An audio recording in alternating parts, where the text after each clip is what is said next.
So, what would your advice be for any reporters out there who are trying to cover cryptocurrencies, or let's just go with stocks, financial stuff in general?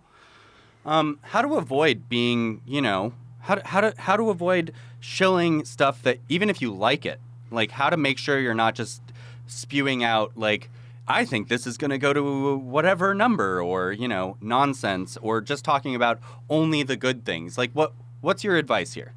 I think a huge part of my job is talking to people and reading stuff that, even if it's not necessarily something I agree with, or if it, pushes back against what seems to me to make the most sense, it's still worth reading it and looking at it and, dissecting it and seeing, okay, well, I believe in XYZ position, but, this other document or this person I'm speaking to says that that's wrong and that, ABC position is actually correct. And I think really being able to engage with that is good. Even if I, at the end of the conversation or at the end of the research, I come back thinking, all right, well, I was actually right the first time. That's still good because it means I've at least spent the time to try and figure out where I went wrong, and if my priors are reinforced, well and good. But it's hard, I think, to really do this kind of journalism without fully committing and engaging with the material you're looking at. Um, a couple of weeks ago, for example, I went on a reporting trip. I I had certain priors. We haven't published this yet, so I'm not going to get too into details just yet. But when I do publish, I will revisit and tell you all about it. But I had certain priors. I had certain assumptions I was working with, and basically, I think I was wrong on every single assumption I had because Hmm. it turns out that the story that I had seen, the documents, the other reports that I'd seen, all of those were kind of based on a certain viewpoint and not necessarily based on the primary information that was available.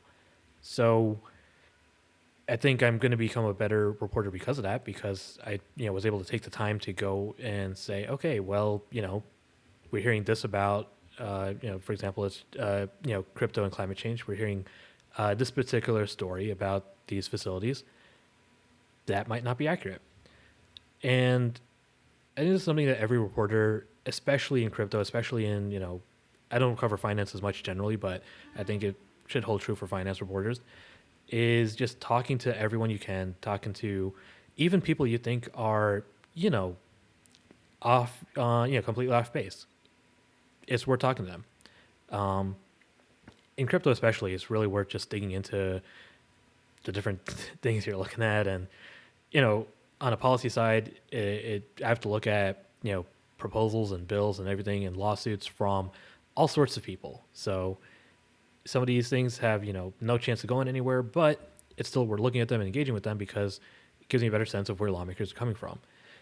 And I think that's really important because this is how things will happen is you look at what doesn't work and you look at what does work, and just being able to read and comprehend makes it more valuable. Do you think you see a lot of that not happening? I mean, I assume I yeah, I think sourcing is important. I assume you also feel maybe that like you cover policy. So you go to Washington D.C. pretty often, right? Like as far as I know. Is that I'm correct, right?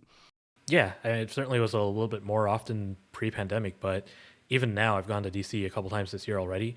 I plan to go a couple more times before the end of the year. And when I go down there, what I do is I talk to lawmakers, I talk to staffers, I talk to folks on Capitol Hill, I talk to when I tried to talk to agency folks and just see, okay, what's on your radar? What are you guys looking at? What are you guys talking about? I talk to the lobbyists and the think tanks and the groups that are trying to, influence policy in DC, and I ask them what they're looking at and what they're trying to work on. And so that gives me a better sense of what's actually important in DC versus what's just hot air and noise. So I have no idea how many bills have been introduced about crypto this year, but there's been a lot of bills introduced around crypto.